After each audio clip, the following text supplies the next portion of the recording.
Welcome back to Nicholas Comic Corner Classics / Non-Classics. This is episode number 1550 and Doubleshot number 1444. I have one DC trade, one Marvel trade. First up it is the Justice League of America Silver Age Volume 4. This collection issue is 31 to 41. That's mostly true. They actually skip over an issue. They skip over 39. The reason why? Reprint. Yeah, seriously, it was a reprint. Now, of course, these issues are written by Gardner Fox with artwork by Mark Sawalski. The cover art is done by Doc Sinner. Now, this book covers pretty much the entirety of the year of 1965. Now, pretty much a lot of the stories in here are pretty much just one-shot stories, with the exception of 37, 38, those two are the only two part of the whole entire thing. Yep. Now with 31, we have it in this issue where Hawkman joins the team as in the cover. And of course the person who presents the offer for him to join Justice League is in fact the Atom. Mentioning their last time they saw each other was back in the Atom number 7. Which good job for the actual book to remember to put that editor note in there. So basically anybody who's curious though in like current times of like, okay, they mentioned that they met before, like, oh, read the ad number 7, like, okay, good job. So they proceed with the actual mission, this runaway room, basically because the headquarters gets shoved off the space. Yeah, it's typical Silver Age issue, but Hawkman joining is probably the most interesting thing about issue 31. And he's in pretty much all the issues, and this is freaking Hawkman. Now, here's the thing about Hawkman. Now, this book, when this was published, this is clearly the Silver Age Hawkman. It was later retconned that this Hawkman, who joined the Justice League in this very issue, was later retconned to be the Golden Age Hawkman. Not really sure why they made that change for, but that was post-crisis for you. Yep.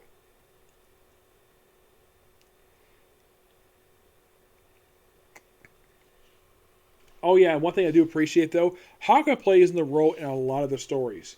Next up we have appearance by Brainstorm, who appears for 2 of the issues in here. He appears in this issue, and I think he appears in the final issue. But mostly put this one just him and just them fighting him while he commits robberies. We see like a particular hallway in his headquarters that's very reminiscent of something we will see in the Justice League Satellite coming in over 30 issues after, basically over 30 issues after this particular thing wraps up. And him trying to stop Justice League in typical Silver Age fashion. And then we have Enemy from the Timeless World.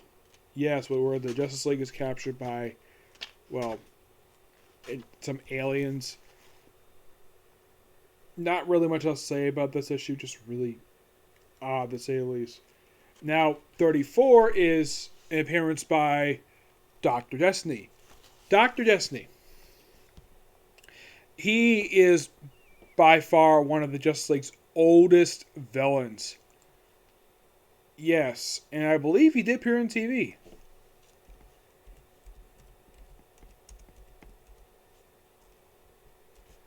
Let's see. He made his debut, I don't think it was issue 34. No, it was actually issue number 5. And he has appeared on TV, the Elseworld story. Yep, he was the villain of that crossover.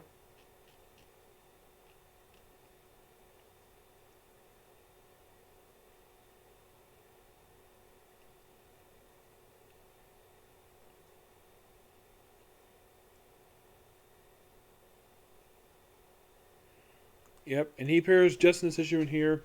He basically tries to give him Justice League to really swap powers. It's a really interesting issue, probably one of the more good issues of this whole era. Next, we have a really, really weird one. Like, here's another really typical Silver Age story. Let's have the Justice League fight the costumes of various supervillains.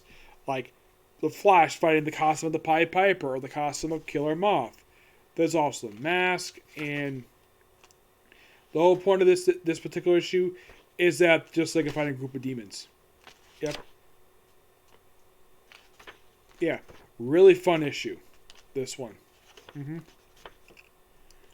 Issue number 36 is pretty much basically another appearance by, of course, Brainwave, who this whole thing is like case of disabled Justice League. It's like, oh, let's have just like basically get disabled for one issue. Though they're fine by the end of the issue. But they're fixed by, of all people, Brainwave. Yep. And they kind of like retire the character Brainwave. Now, 37, 38 is a two-parter where you have another one of these anniversary crossovers. I believe this is the second one that was published at the time. Because this is part of the annual team-up between the Justice League and the JSA. This one, they team would fight in Earth 1 Johnny Thunder, who is a small-time crook. And he uses the power of Thunderbolt to rewrite history by wiping Justice League off existence, and then with the help of the JSA, they've been able to restore it by the very end of this two-parter. It's an excellent two-parter.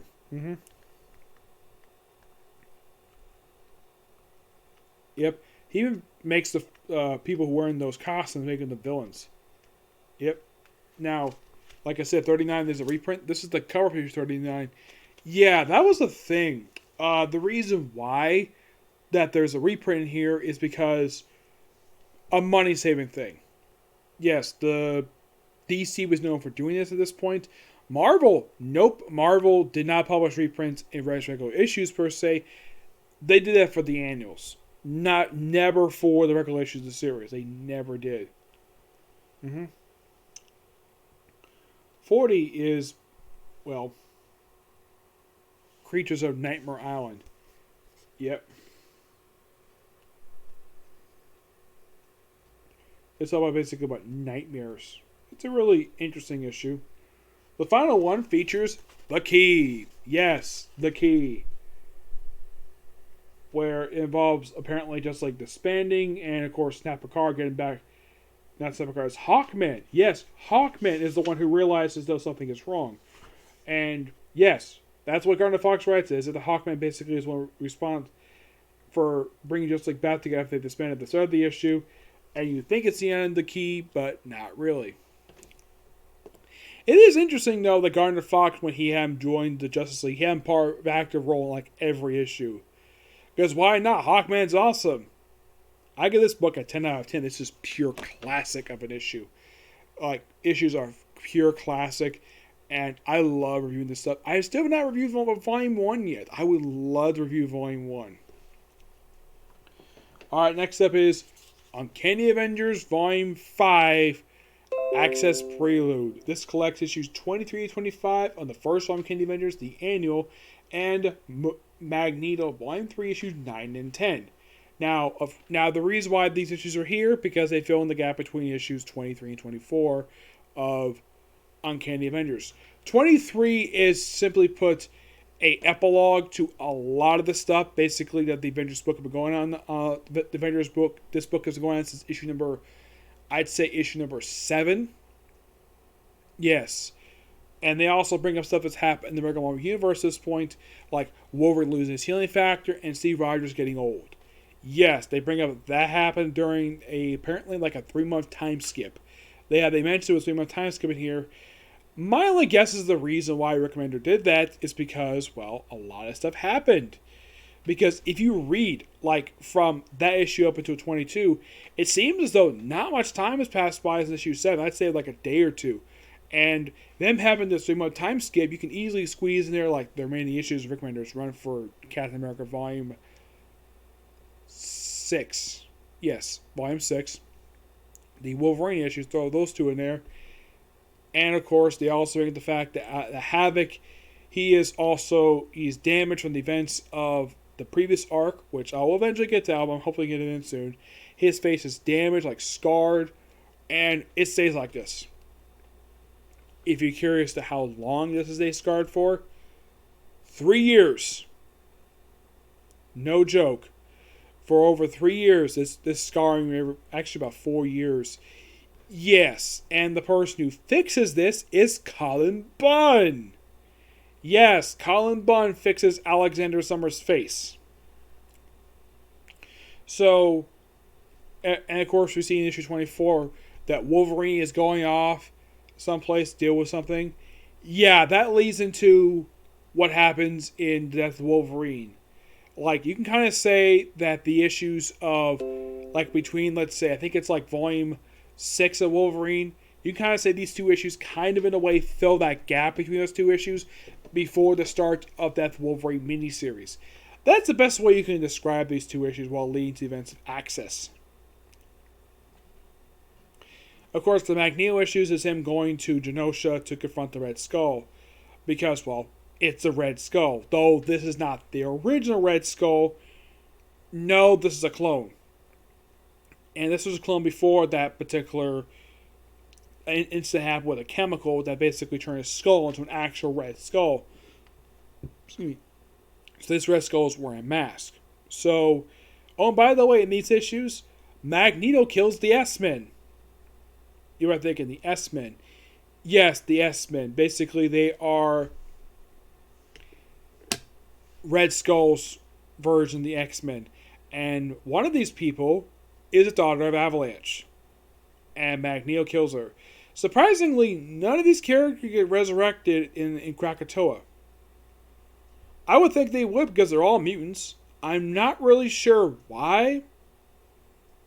So, we have it where Havoc, Scarlet Witch, and the Wasp are kidnapped by the Red Skull, brought to Genosha to do. Now, Wasp is not a mutant. There is a appearance here by Immortalist, who brings up the fact that, oh yeah, you can have your daughter back, no problem. You just gotta be ready at this particular date, which he doesn't say. Of when the heck that she's supposed to be conceived. Yes.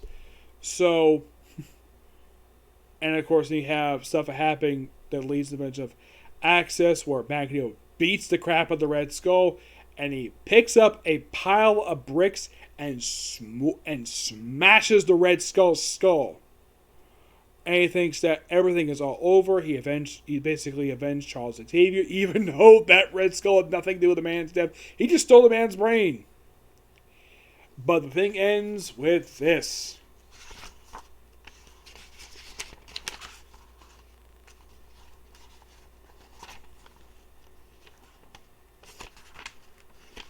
Now, the annual I'm not going to talk about here because I've discussed already in that Avengers Revelations trade. And this is what happens to Red Skull. Meet Red Onslaught. And this immediately leads into Avengers vs. X-Men Access, which I had previously covered. Yeah, I gotta say, for the stuff that leads into Access for this book, it's actually pretty good. I like the fact they actually threw in you can basically say that between issues 22 and 23, you can say that, well, you can kind of say that Wolverine volumes 5 and 6 have between those two issues, and the rest of Captain America's run. Well, Rick Remender's run for volume 6 of Captain America, through that there too. And aside from those two things, that's pretty much it. Oh yeah, and also thanks to his Access, Alex Summers is off the team and never returns to the team ever again. What does he do after Access? Well, he doesn't do much of anything. He pops up for like a couple issues of Uncanny X-Men during Brian Michael Bendis' run. And then he basically stays inverted after Defensive Access, where he is just still a villain until his version is fixed thanks to Colin Bunn.